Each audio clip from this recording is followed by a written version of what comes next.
Ein altes Eisenbahner-Sprichwort sagt, alle guten Lokomotiven sind drei. Das dachte sich auch Kobi in ihrer Trains-Reihe. Und wir hatten ja zuerst die Baureihe 52 hier bei mir reviewed.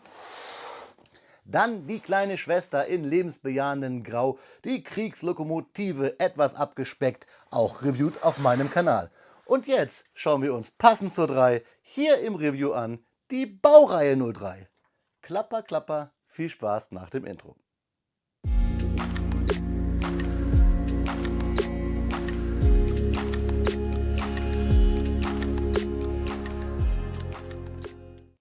Willkommen in der Noppenklötzchenscheune. Mein Name ist Blockstar und ja, Freunde, nächster Halt die Executive Edition der Baureihe 03 aus dem Hause Kobi. Das Set 6286, 2700 und ein paar zerquetschte Steinchen aus der Historical Collections aus der inoffiziellen Kobi Train Serie. Und wie aus diesem Karton diese Lokomotive wurde, das schauen wir uns gleich an hier auf meinem Bautisch.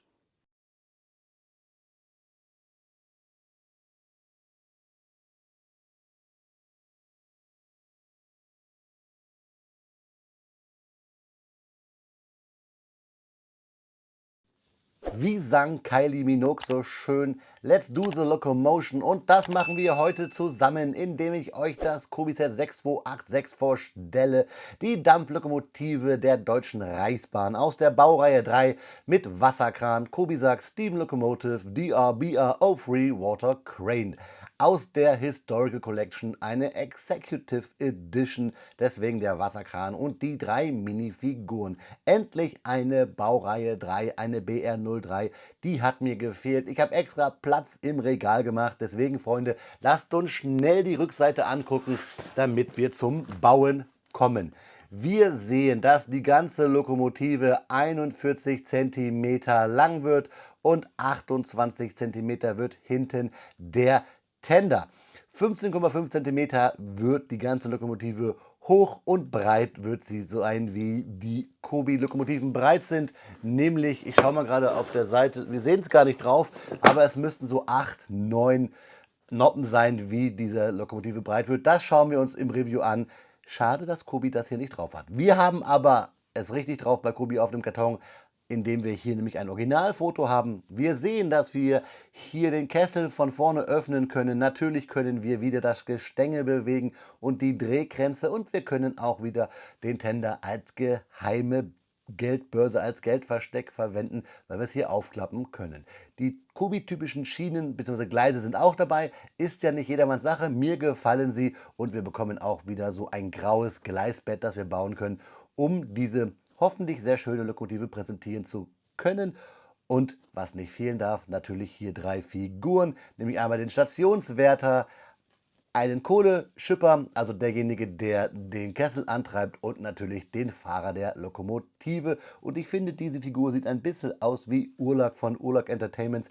Ich verlinke euch den Kanal mal unten in der Videobeschreibung. Fakten bekommt ihr gleich, über die Fahne müssen wir reden, aber über das, was ich mich am meisten freue, ist jetzt einmal diesen Karton in die Luft wirbeln zu lassen, damit wir uns den Inhalt, nämlich die tollen Kobi-Steine, die vermutlich tollen Kobi-Steine, genauer anschauen können.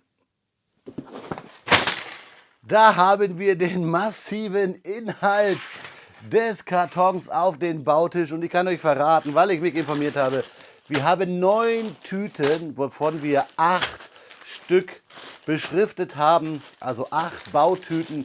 Da seht ihr auch die 8, hier die 6, aber wir haben hier noch eine kleine Extratüte mit 2 Rohren. Ich schiebe mal die ganzen Tüten aus dem Bild, oder ich versuche es, weil wir ja hier auch noch 2 Anleitungen haben, die wir uns kurz anschauen. Wir haben 6 dieser Kobi-Gleise, die ich euch gerade erwähnt habe, auf der wir dann unsere BR3 stellen, sowie hier 6 Plates in dunkelgrau 10 x 16. Da bauen wir die Gleise drauf, und wahrscheinlich diese 2 schwarzen 10 x 16er Plates werden der Teil, wo der Wasserkran drauf kommt. Das also hier quasi der Grundstock unseres Dioramas.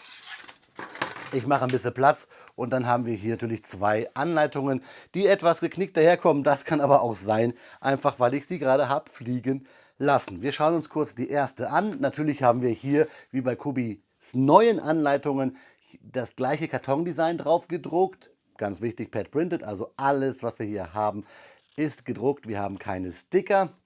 Und dann sehen wir, wie wir bauen. Die Tüten 1 bis 4 betreffen diese Anleitung und dann 5 bis 8 die andere. Wichtig, gerade bei so einem großen Set, dass wir uns hier die Legende der Sondersteine angucken und dass wir dann mit der Bautüte 1 anfangen. Diese hier, die reißen wir auf und verteilen die Steine nach Farbe, Geruch, Geschmack oder nach Sound, wie immer ihr das wollt, und dann klemmt ihr drauf los. Die Steine, die ihr braucht, habt ihr immer in diesen Rechtecken. Pfeile weisen einem den Weg und geben einen Hinweise, und wir haben Anlegehilfen, damit wir gar nicht alle Noppen zählen müssen. Dann schauen wir einfach mal standardmäßig hier auf die letzte Seite der Anleitung. Da sollten dann nämlich hier ein paar Hinweise noch sein. 283 ist der Baustep, beziehungsweise sogar alles wurde genutzt. Die letzte Seite 284, wenn wir hier unten quasi mit der finalen Montage des Gestells anfangen. Dann schauen wir hier weiter, da sehen wir auch wieder die Sonderteile und den Hinweis der Tüten 5 bis 8. Und wie ich es euch gesagt habe, mit der Bautüte 5 geht es dann hier weiter mit dem Gestänge. Fertig sind wir dann mit dem Baustep 501, wenn wir die Figuren zusammenbauen, beziehungsweise hier unser Diorama-Grundstock, also wie ich es euch gesagt habe, das Gleisbett mit dem Wasserkran. Auf den letzten Seiten findet ihr dann immer die Steine, die verbaut wurden, mit der Bezeichnung. Falls euch nämlich ein Stein fehlt, könnt ihr das bei Kubi auf der Service-Seite monieren und wir bekommen etwas Werbung. Ich kann euch versprechen, dass all das, was ihr hier seht, bis auf das Signal, ich euch gleich natürlich beim Review, wenn wir die Lokomotive gebaut haben, präsentieren werde. Aber wir wollen doch gar nicht so weit in die Zukunft gucken, denn ich reiße jetzt die Tüte auf und dann fange ich an zu bauen. Und während ich baue im Speedbild, bekommt ihr natürlich tolle Fakten zur Baureihe 03. Deswegen wünsche ich mir ganz uneigennützig viel Spaß beim Klemmen und euch beim Zuhören, liebe Freunde.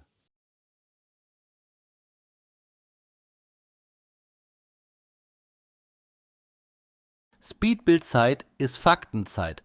Heute widmen wir uns einer ganz besonderen Dampflokomotive, die einen festen Platz in der deutschen Eisenbahngeschichte hat, der Baureihe 03.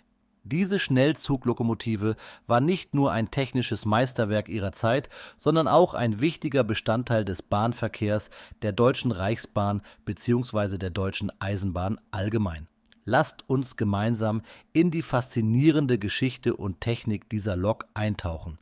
Die Baureihe 03 wurde in den frühen 1930er Jahren als wirtschaftlichere Alternative zur Baureihe 01 entwickelt.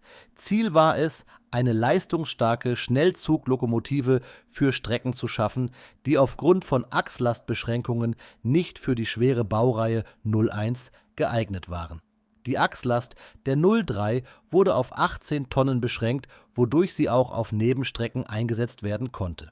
Der erste Prototyp der Baureihe 03 wurde im Jahr 1930 gefertigt. Die Serienproduktion begann ein Jahr später, also 1933. Insgesamt wurden bis zum Jahr 1936 188 Exemplare gebaut. Die Baureihe 03 gehört zur Gattung der Zweizylinder-Heißdampf-Schnellzug-Lokomotiven mit der Achsfolge 121, auch bekannt als Pacific. Die Lokomotiven waren etwa 24 Meter lang und wogen mit Tender über 100 Tonnen. Der Kessel der Baureihe 03 hatte einen Betriebsdruck von 16 bar und konnte eine Verdampfungsheizfläche von etwa 170 Quadratmetern aufweisen. Die Lokomotive erreichte eine maximale Geschwindigkeit von 120 Kilometern pro Stunde, was sie ideal für den Einsatz vor Schnellzügen machte. Die Leistung der Baureihe 03 lag bei rund 1.500 Pferdestärken. Dank ihrer leistungsfähigen Konstruktion konnte sie Züge mit einem Gewicht von bis zu 600 Tonnen problemlos ziehen. Die Baureihe 03 war so konstruiert, dass ihre Achslast mit 18 Tonnen relativ niedrig war, sodass sie auf Strecken mit einem leichteren Oberbau eingesetzt werden konnte. Im Gegensatz dazu konnte die schwerere Baureihe 01 mit einer Achslast von 20 Tonnen nur auf robusteren Hauptstrecken verkehren. Sie war daher in vielen Regionen Deutschlands zu finden, darunter auch in landschaftlich reizvollen Gebieten wie der Schwäbischen Alb oder im Harzvorland. Besonders auf Strecken, auf denen die Baureihe 01 wegen ihrer höheren Achslast nicht fahren konnte, zeigte die Baureihe 03 ihre Stärken. Nach dem Zweiten Weltkrieg wurde die Baureihe 03 sowohl bei der Deutschen Bundesbahn im Westen als auch bei der Deutschen Reichsbahn in der DDR eingesetzt. In den 50er und 60er Jahren wurden viele Exemplare modernisiert, um die Effizienz und Leistungsfähigkeit zu steigern. Die Deutschen Reichsbahn in der DDR hatte 86 Maschinen im Bestand. Nach dem Zweiten Weltkrieg gelangten 36 Maschinen zur polnischen Staatsbahn PKP, sie wurden bei dieser als Baureihe PM2 geführt und bis 1978 ausgemustert. Mindestens 29 Lokomotiven verblieben in der Sowjetunion. Die 03 113 wurde bis 1952 in Österreich eingesetzt, dann wurde sie an die Deutsche Bahn übergeben. Die meisten von ausländischen Verwaltungen übernommenen Lokomotiven verloren zugunsten einer zweiten Strahlpumpe die Kolbenspeisepumpe mit Vorwärmer. Mit dem Siegeszug der Diesellokomotiven und der Elektrifizierung vieler Strecken wurde die Baureihe 03 zunehmend obsolet. In den 70er Jahren wurde sie nach und nach ausgemustert. Einige Exemplare blieben jedoch erhalten und sind heute in Eisenbahnmuseen oder bei Sonderfahrten zu bewundern. Die Baureihe 03 ist ein beeindruckendes Stück Eisenbahngeschichte. Sie vereint technisches Know-how, Eleganz und eine wichtige Rolle im Verkehr der 20er und 30er Jahre. Mit ihrer Fähigkeit, sowohl Schnellzüge als auch leichtere Züge auf Nebenstrecken zu ziehen, war sie ein echtes Arbeitstier der Schiene. Was haltet ihr von der Baureihe 03? Habt ihr vielleicht schon einmal ein erhaltenes Exemplar gesehen? Aktuell findet sich eine 03 204 in betriebsfähiger Aufarbeitung, aber zum Beispiel die 03 155 ist aktuell betriebsfähig für Sonderfahrten. Sie erinnert uns an die glorreiche Zeit der Dampflokomotiven und die Ingenieurskunst vergangener Jahrzehnte. Schreibt es mir gerne in die Kommentare. Und wenn euch dieses Video gefallen hat, lasst einen Daumen nach oben da und abonniert meinen Kanal für weitere spannende Geschichten rund um die Welt der Eisenbahnen und Klemmbausteine. 7 Stunden und 45 Minuten hat es gedauert, bis ich euch hier die Baureihe 03 der Deutschen Reichsbahn mit Wasserkran aus dem Hause Kobi in der Executive Edition, die 6286, präsentieren kann. Executive Edition, weil wir hier natürlich unseren Stand haben, so nenne ich ihn mal, mit den Wasserkran. Der Stand ist auch länger als bei den anderen Versionen, bei denen es solche Stands gibt. Natürlich geschuldet, weil wir hier die Wasserauffüllstation haben und wir haben natürlich unsere 3 Figuren. Mir gefällt es ganz gut, dass es diesen Stand gibt. Ich hatte euch neulich im Review zum Companion-Wagen von 1918 das Dilemma mit diesen Stands erzählt. Deswegen freue ich mich umso mehr, dass in der Executive Edition dieser Lokomotive ein Stand dabei ist. 7 Stunden 45 habe ich euch gesagt. Und bevor wir so richtig losgehen, kleiner Fakt, habt ihr euch schon mal gefragt, warum sind eigentlich deutsche Lokomotiven immer unten rot und oben schwarz? Naja, das waren sie nicht immer. Bevor es eine einheitliche Deutsche Reichsbahn gab, gab es ja verschiedene Länderbahnen und da waren die Farben unterschiedlich. Da gab es auch mal blaue oder grüne Eisenbahnen. Hier in dem Fall ist es dann eine Bahn der Deutschen Reichsbahn und da hat man sich für eine Lackierung entschieden, einheitlich oben schwarz, weil durch das Rauch und Ruß und Fette und so weiter, Witterung, alles irgendwann schwarz wird. Und rot, sagt der Volksmund, das wurde entschieden, damit man Risse im Fahrgestell leichter sehen kann. Außerdem war es auch so, dass die ursprünglichen angedachten Lackierungen, die Farben dafür, irgendwann teuer aus dem Ausland bezogen werden mussten. So hat man sich auf eine Farbkombination entschieden, die man auch besser inländisch herstellen kann. Sollte das nicht ganz stimmen, habt ihr mehr Informationen dazu, schreibt es gerne unten in die Kommentare. Bevor wir deep einsteigen, ganz kurz: Wir haben natürlich eine Menge Steine über. Wir haben sogar hier 2 große rote Tubes über, mit denen man wahrscheinlich irgendeine der Stangen austauschen sollte. Aber das Fahrwerk läuft so gut, dass ich gar nicht weiß, wo ich sie da austauschen soll. Vielleicht habe ich es übersehen. Also das geht jetzt ins Fundus bei mir in meinen Teilevorrat. Hier gleich links neben der Kamera. Da kann ich immer darauf zugreifen, wenn mir was fehlt. Wobei ich jetzt nicht weiß, wo ich so rote Stangen, Röhrchen einsetzen soll. Ja, ich möchte mit euch, bevor wir richtig reingehen, einmal über etwas sprechen, was ich richtig klasse finde. Das ist nämlich, dass wir hier schon eine Weiterentwicklung haben zu der Baureihe 52 von Kobi. Natürlich ist es eine ganz andere Baureihe, das ist klar. Aber beim Fahrwerk gibt es eigentlich eine ähnliche Bautechnik und deswegen schauen wir mal ganz kurz hier in die Anleitungen, die neben mir liegen, und dann zeige ich euch, was ich meine. Und zwar baut man bei Kobi unten, und diesmal ist das, ja, dass man erst hier oben mit angefangen hat und dann hier unten mit dem Fahrwerk. Also mit Tüte 4 bauen wir erst das Fahrwerk so richtig, das Achsgestänge, was wir bei der Baureihe 52 zuerst gebaut haben. Hier bauen wir das also sehr kleinteilig, deswegen habe ich mir hier oben ein Post-it dran gemacht mit Stangen, und wir sehen hier, die Stangen müssen immer, die Kreuzachsen halt, meine ich, immer korrekt sein. Die dürfen nicht schräg sein, denn sonst dreht sich die Lokomotive nicht. Und wir bauen hier mit Gaps, das seht ihr hier. Wir haben hier überall Lücken und deswegen schlackert erst das Fahrwerk und dann denkt man so, beziehungsweise das Fahrwerk nicht das Achswerk. Und man denkt sich, wie soll das denn funktionieren und wie sollen mir denn dann da bitte schon die Kreuzachsen in der, ja, richtigen Position bleiben? Naja, ganz einfach, Kobi überbaut das dann irgendwann und baut da so eine Art, ja, Sperre ein. Und das kommt jetzt hier, da bauen wir mit diesen Brick Modifieds, mit den Noppen so halb auf der 1x2er Plate, und dann kommt da eine 1x2er Teil drauf. Das klemmen wir hier rein und schon kann sich das Gestänge, die Zahnräder nicht mehr verschieben und somit blockiert das Kobi, und wenn man das vorher richtig gehalten hat, dann hat man auch quasi eine Gelinggarantie, dass das Fahrwerk in der richtigen Position bleibt. Und das zeige ich euch natürlich gleich. Das finde ich richtig klasse. Bevor wir aber jetzt dann wirklich deep einsteigen, ganz kurz mal das Drumherum abgefrühstückt, denn wir wollen natürlich über die Lokomotive reden, aber natürlich müssen wir auch über die Figuren reden. Immer ja so ein Highlight. Hier haben wir unseren Lokführer der Deutschen Reichsbahn. Guckt sehr freundlich rein, schwarze Stiefel, schwarze Hose, blaue Uniform mit den goldenen ja, wie sagt man das, Abzeichen, mit den goldenen Insignien. Hier oben rot Umrandung, und da haben wir auch hier Deutsche Reichsbahn auf den Ärmel. Schön von hinten mit den goldenen Absätzen, so würde ich das sagen. Also hier unser Lokomotivführer. Dann haben wir einen Bahnhofsvorsteher mit gelber, ja, auch Litze, würde ich sagen. Hier oder goldener Litze. Wir haben einmal den Gürtel hier so rumgespannt, wie das bei der damaligen Zeit so üblich war.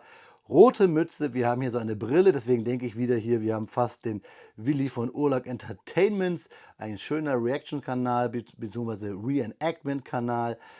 Ein Kanal, der über vergangene Zeiten spricht und nicht glorifiziert. Das zeige ich euch gerne mal in einem späteren Video, aber ich verlinke euch den Kanal unten in der Videobeschreibung. Also hier unseren Willi, finde ich ganz gut. Schöne Figur, schön bunt, schön detailliert.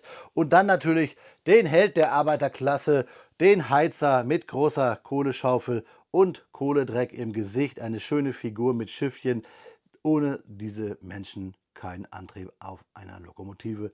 Richtig cool, gefällt mir der Herr. Gerne mehr von diesen Helden der Arbeiterklasse.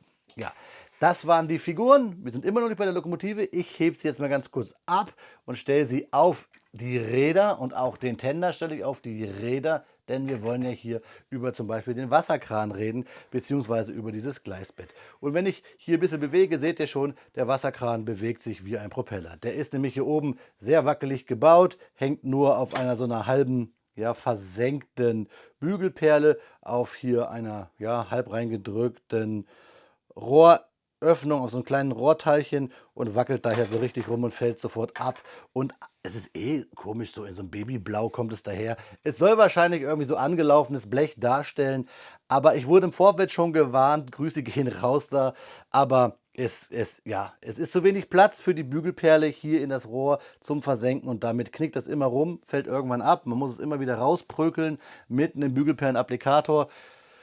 Dafür haben wir ja Gott sei Dank noch einen dabei liegen. Aber trotzdem, ja, also anschauen und nicht anfassen, weil, ja, hier, es fällt ab und es dreht sich, und es sieht sonst eigentlich ganz cool aus, weil wir haben hier so ein Gitter, wir haben gepflastertes und gebrochenes Mauerwerk, wir haben hier ein Regler zum Abstellen und wir haben natürlich hier unser schönes gebautes Gleisbett und hier auch die Typenbezeichnung auf den schönen bedruckten Typenschild hier der großen Fliese. Und dann haben wir auch hier ein bisschen Grünzeug etwas überhöht, also zwei grüne Blätter übereinander. Und dann hier natürlich die Gleise, wie wir sie von Kobi kennen. Wie gesagt, nur schade, dass wir halt hier nicht so tief reinkommen, auch wegen dieser Halterung, die sich nach oben hin ja spreizt und somit wirklich ja etwas Pech haben, hier unsere Bügelperle drauf zu packen. So soll es ausschauen. Es sieht auch schön aus, aber ja, ich glaube schon alleine durch die Erdrotation dreht sich das Ding und wackelt. Ihr seht es. Also das hätte man vielleicht besser machen können, gerade weil Kobi ja sehr viele Formteile ja eigentlich hat oder eigene Teile. Und ja, auch hier oben das mit dem Mülleimer ist ein bisschen komisch gelöst. Also das gefällt mir nicht. Hätte ich das eher gewusst, hätte ich vielleicht sogar wirklich auf die normale Version gewartet. Zwei Sachen gibt es noch, die mich richtig stören. Und dann gehen wir mal ins Eingemachte, was ich gut finde. Ist das, seht ihr vielleicht hier schon, dass wir hier einmal Zweier mit Rundung haben, um den Tender mit der Lokomotive zu verbinden. Aber wenn man sie so zusammenschiebt, also hat man kaum Chance mit den Fingern, das dort fest zu klemmen. Ich packe mal das Gleis weg, denn wir wollen jetzt ja über die Lokomotive reden, beziehungsweise über den Tender. Natürlich könnt ihr, und die Frage kommt immer, diese Lokomotive auch wieder motorisieren, denn wir haben hier unten ja versteckt das Gestänge, die Achsen. Hier drinnen müsste man sich nur verlängern. Wir haben genug Platz in der Lokomotive für Dampferzeuger, für Batteriekästen, wie auch immer. Wir können jetzt ja hier zum Beispiel auch die Klappe aufmachen von unserer Rauchkammer. Die Klappe, ja, die labert nur ein bisschen rum, denn sie hängt nur so an einer C-Clamp. Das gefällt mir nicht so gut. Die hängt immer etwas schräg, zeige ich euch gleich. Aber es gibt halt da die Möglichkeit, etwas reinzupacken. Das könnt ihr bestimmt, wenn ihr fähige Mocker seid, etwas umbauen. Und auch der Tender ist wiederholt, zeige ich euch gleich. Wichtig, Kurvenfahrten. Kobi hat ja auch die R88-Schienen hier, Radius 88, die man braucht, um Kurven zu fahren. Aber, und das ist so typisch Kobi-Lokomotiventhema, wir haben natürlich wieder starren Vor- und Nachläufer.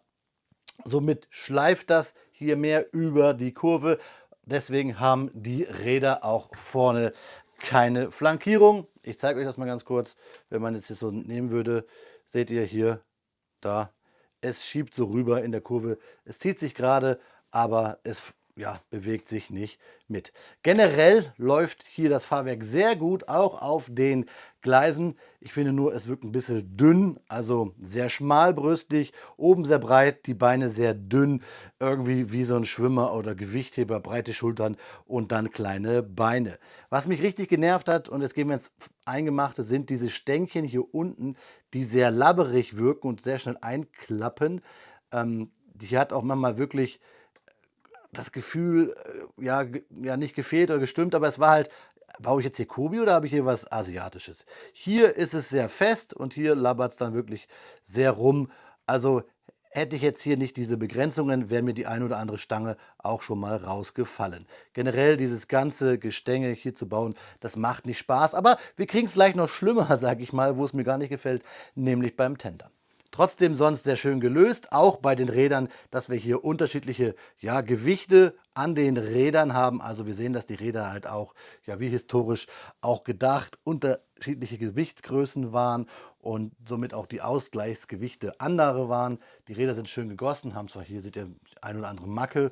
Vielleicht ist es auch sogar eine Verspannung schon, das weiß ich nicht. Trotzdem gefällt mir es sehr gut, geht in die richtige Richtung, wenn wir über Authentizität sprechen. Schön auch, dass wir hier das Gestänge haben bei der Pleuelstange, bei der Kopplungsstange hier vorne, wo es dran geht, dass das sehr schön flüssig läuft, also wirklich sehr gut, schlägt nichts an. Es klappert natürlich ein bisschen aufgrund der Technik, aber das läuft viel, viel besser als bei der Baureihe 52 von Kobi.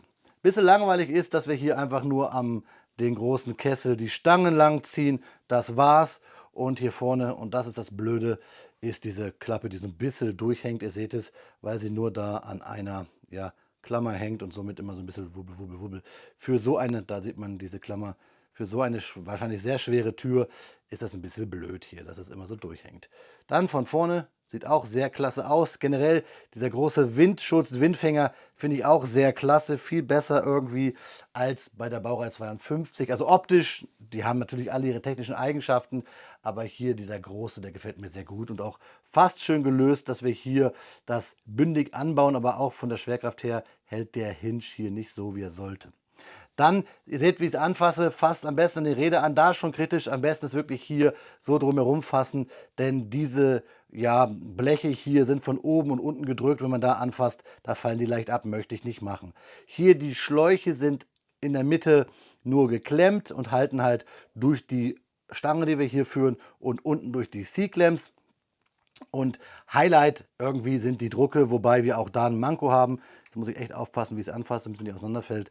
Denn ihr seht, dass wir hier so einen unterbrochenen Druck haben. Deutsche I und dann Eichsbahn, also das R ist also auf dem ja, Unterbrechung des Steines geschuldet, verhunzt. Das gefällt mir nicht gut. Sonst haben wir tolle Drucke hier zum Beispiel mit Halle und der Nummerierung des Fahrzeugs. Auch Highlight und ja, jetzt muss ich echt aufpassen, wie ich es anfasse, dass ich unten, seht schon, hier, da verstellt man dann die Stangen, wenn man es nicht richtig anfasst, ist der Innenraum mit der Brennkammer. Wir haben die vielen Hebel, wir haben hier diese Klappe, um die Rauchkammer zu schließen. Wir haben da die Hebel und da die Geschwindigkeitsanzeigen, Druckanzeigen und so weiter. Das gefällt mir richtig gut. Und ihr habt es ja gesehen, wir haben auch hier ein bisschen Feuer natürlich da drin wieder am Lodern. Bekommt ihr alles gleich auch bei den Detailbildern. Hier ist diese Kopplung, die ich euch gezeigt habe, die so ein bisschen blöd ist.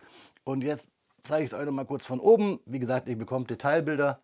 Ihr seht, ich habe es jetzt von unten angefasst und schon habe ich mir hier alles verstellt an den Stangen. Also da müsst ihr so ein bisschen aufpassen, das gefällt mir nicht gut. Und hier seht ihr, dass es starr ist und wir an den Rädern hier einfach keine ja, Flankierung haben. Und es sieht auch hier so ein bisschen wirklich zu einfach aus. Deswegen sage ich ja, es ist eine elegante Langeweile, was wir hier an der Baureihe 03 haben. Gucken wir uns den Tender an, der schön lauffähige Drehgestelle hat. Aber die Drehgestelle sind auch das größte Manko, denn schaut euch mal an, wie ein Heizungsspengler, so sagt man hier im Süden, wie jemanden aus der Sanitärheizungsklimatechnik, muss man hier ganz viele Rohre zusammenstecken und die müssen alle irgendwie gerade wirken. Das tun sie bei mir nicht. Das seht ihr ein bisschen, obwohl ich mir sehr viel Mühe gegeben habe. Das ist eine Arbeit, die macht überhaupt keinen Spaß, diese Drehgestelle hier mit diesen vielen Stänkchen und Röhrchen zu machen. Und es wirkt immer wieder ein bisschen krumm, egal wie man es macht. Also das gefällt mir nicht. Sonst gefällt mir der Tender sehr gut. Ist auch hohl. Wir können hier abmachen. Die Klappe, ups, jetzt fangen wir die Steine ab. Ihr wisst es ja, bei Kubi-Steinen immer ein bisschen schwierig. So, da geht die Klappe ab. Und dann könnt ihr drinnen Geld verstecken oder einen Motor oder. Wir haben hier Klappen. Wir haben hier wieder mit Brackets nach oben gebaut, heißt wir haben hier gefliest und hier unten drauf gedrückt, also typische Kobi-Bauweisen. Und hier haben wir die Kupplung für hinten, für Waggons, Wagen, wie auch immer ihr das möchtet, aus dem Kobi Hause-Portfolio oder wenn ihr selber welche gebaut habt. Ja, dann baue ich mal kurz wieder hier die Tenderklappe zusammen und zeige euch nochmal auf den Gleisen, dass dieses Fahrzeug fährt. Denn das tut es wirklich. Ich erzähle euch da jetzt keinen Schmuh.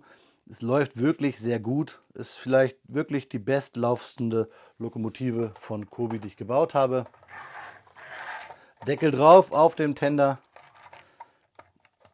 Da ein bisschen aufpassen, weil ja die Steine sich ein bisschen mal verziehen. So, Deckel ist drauf. Und jetzt zeige ich euch nochmal, wie gut die Lokomotive läuft hier auf dem Gleis. Tender packen wir mal weg, damit das nicht verfälscht. So, und dann seht ihr hier, die Lokomotive läuft sehr, sehr gut. Sehr, sehr gut. Natürlich mit dem Gewicht immer so eine Sache.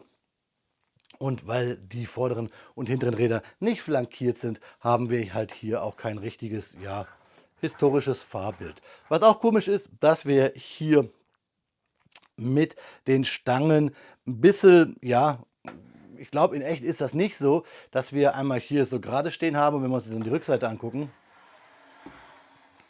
ist das Gestänge unten. Ich weiß nicht, ob das normal ist bei Kobi, ob das bei Lokomotiven auch so war, dass das Gestänge immer unterschiedlich war. Das könnt ihr mir ja gerne mal in die Kommentare schreiben.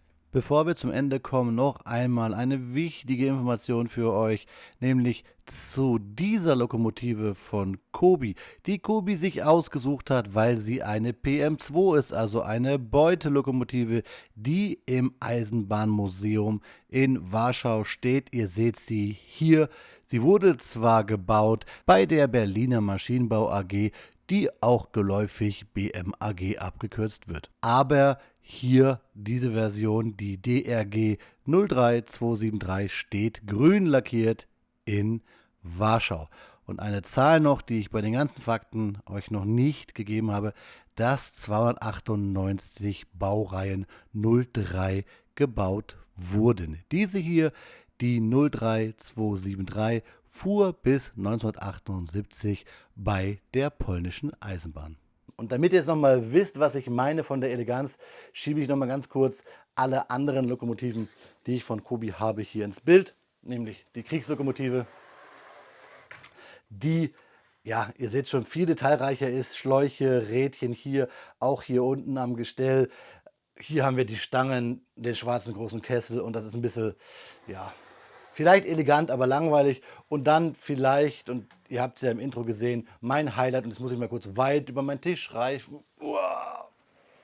Da hinten die Baureihe 52, die ja vielleicht top-notch ist, das Maß der Dinge, wenn wir über Eisenbahnen aus dem Hause Kobi sprechen. Und wie gesagt, alles kombinierbar mit den ganzen Waggons und Wagen, die wir haben.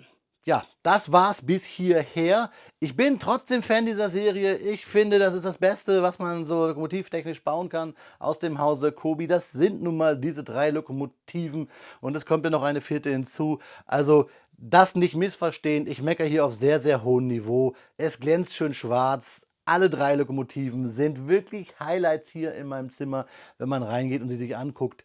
Es sind halt Kleinigkeiten. Es ist halt hier die Executive-Erweiterung, der Wasserkran, der vor sich her pimmelt, nenne ich es mal so salopp. Wir haben halt hier eine sehr schlichte Lokomotive, die vielleicht auch im Original so schlicht war, was ich mir aber nicht vorstellen kann. Und ja, auch, dass wir die Klappe haben, die so wackelt hier. Da hat Kobi was Gutes gedacht, aber ist vielleicht noch nicht ganz richtig gut umgesetzt. Wie gesagt, schreibt mir eure Meinung in die Kommentare. Wir sind hier verwöhnt, was Kobi angeht und meckern deswegen auf hohem Niveau. Das war's bis dahin. Ihr bekommt jetzt die versprochenen Detailbilder der Baureihe 03, die auch wieder hinten steht. Und dann schauen wir uns zum Abschluss noch einmal in die Augen, liebe Freunde. Wie immer an dieser Stelle und der getreue Zuschauer oder die getreue Zuschauerin oder alles außerhalb, mittendrin, überhalb oder auch Leben von anderen Sternen weiß, was jetzt kommt. Detailbilder, damit ihr euch selber unabhängig von meinen subjektiven Ausführungen zur 6286 ein eigenes Bild machen könnt. Und zur Unterstützung wird es auch noch einmal von dieser Lokomotive ein eigenes kleines Short geben, wo ihr hier die Detailbilder euch dann genau anschauen könnt. Ich bin Sammler. Ich schaue immer auf die historischen Fakten, deswegen sind meine Meinungen immer ein bisschen subjektiver und auch in der Bewertung der Sets. Trotzdem zeige ich euch ja immer die Mängel, die ihr wahrscheinlich genauso empfinden würdet, denn am Ende des Tages bin ich genauso ein Klemmbausteinbauer wie ihr, auch nichts Besseres und auch nicht mehr. Aber ein Fakt muss ich euch noch mitgeben, der hat nichts mit der Baureihe 03 zu tun, sondern mit den Kobi-Sets. Wir haben ja eine Executive Edition, die 6286 und die 6288. Beide Versionen könnt ihr im freien Handel kaufen oder bei Kobi selbst für 199 Euro. Beide Versionen kosten 199 Euro. Die eine hat weniger Teile und weniger Minifiguren, nämlich nur eine. Die andere hat halt 3 Minifiguren und ein Gleisbett mit Typenschild und ein Wasserkran, auch wenn der etwas propellerig daherkommt. Ich möchte euch hier nicht manipulieren, aber ich wüsste, welches Set ich mir kaufen würde und das habe ich getan. Denn wenn ich für einen Preis ein Set bekomme, das weniger Stein hat und dann ein Set für den gleichen Preis, das mehr Stein hat, würde ich mich immer, und da kommt der Klemmbaustein-Schwabe in mir durch, für das Set mit mehr Steinen und mehr Figuren entscheiden. Warum Kobi das macht, das steht in den Sternen. So ähnlich habe ich ja auch schon beim Companion-Wagen von 1918 argumentiert. Schreibt mal eure Meinung gerne dazu unten in die Kommentare. Liege ich hier falsch oder seht ihr es ganz genauso? Wenn ich schon für den gleichen Preis 2 unterschiedliche Sets nehme, dann immer das mit den mehr Steinen. Lasst es mich wissen, lasst es mich vor allen Dingen in den Kommentaren wissen, teilt gerne das Video, macht Daumen hoch und runter und ich möchte mich noch bei 2 Personen bedanken. Die eine Person kriegt ihre Lobhudelei am Ende, also wenn wir uns gleich in die Augen schauen. Die andere nenne ich jetzt gleich, nämlich lieben Dank an Fabian, der mir ein schönes Buch über Lokomotiven geschenkt hat. Das hat geholfen beim Zusammenstellen dieser Fakten. Der Fabian ist Designer bei Stoneheap. Ich verlinke ihn unten in der Videobeschreibung und die nächste Person kriegt dann gleich im nächsten Teil noch einmal die netten Worte. Denn wie immer ist dieses Video auch ein bisschen eine Community-Arbeit und mit euren Kommentaren wird es noch mehr dazu. Wir alle sind irgendwie Blockstar. Vielen Dank dafür, liebe Freunde. Ja, Freunde, das ist das Video schneller zu Ende, als dass wir uns insgeheim auf den 4. Streich in der Kobe Trains Serie freuen. Die Flying Scotchmen, die zum 100-jährigen Geburtstag dieser Lokomotive wohl eintrudeln wird. Und Leute, die meinen Kanal gucken, sagen jetzt, Moment mal, Bloxy, das ist zwar die Baureihe 03 und der Gag mit 3 Lokomotiven. Du hast uns auch schon mal 4 von Kobe vorgestellt. Das ist richtig, aber die norwegische Museumsbahn ist ja eher in einer Museumskooperation zustande gekommen, also zählt nicht wirklich in dieser Trains-Serie und findet man bei Kobe auch, wenn man da in den Verzeichnissen sucht, nicht unter Trains. In diesem Sinne also die Baureihe 03, der 3. Streich, wenn wir mal von der Baureihe 52 ohne Tender ausgehen, die gab es ja auch schon, also haben wir eigentlich 4 Lokomotiven, aber diese Idee, die Baureihe 52 damals ohne Tender rauszubringen, ja, die war nicht schön. Hat mich auch sehr viel Geld gekostet, weil ich sie mir logischerweise gekauft habe, weil es die erste Lokomotive war und die Baureihe 52 dann mit Tender ja erst später rauskam. Könnt ihr alles nachgucken, hier oben auf dem i, da findet ihr meine Kobe Playlist und ich denke mal für diese Zuggeschichten, für die Lokomotiven, für die Waggons, baue ich euch mal eine extra Playlist, die findet ihr natürlich auch da oben auf dem i, da findet ihr alles zum Thema Kobe Trains. Jetzt seid ihr gefragt, schreibt mir eure Meinung bitte unten in die Kommentare zum Video zur Trains-Reihe von Kobe, die ich ja immer noch für die beste halte, was es gibt, wenn wir über Klemmbausteine in einer guten Qualität reden und über das Thema Eisenbahn. Und ganz wichtig, noch ein fettes Dankeschön an den lieben Andi, der mir beim Querlesen meiner Fakten geholfen hat. Vielen lieben Dank dafür in die Eisenbahn-Community oder die Eisenbahner-Community, was Klemmbausteine angeht da draußen. In diesem Sinne, beim Auto würde ich sagen, gute Fahrt, aber ich glaube, das kann man bei einer Eisenbahn, bei einer Lokomotive auch sagen. Sagen wir mal, gute Fahrt und kommt pünktlich an. Auf Wiederbauen, euer Freund, der Blockstar.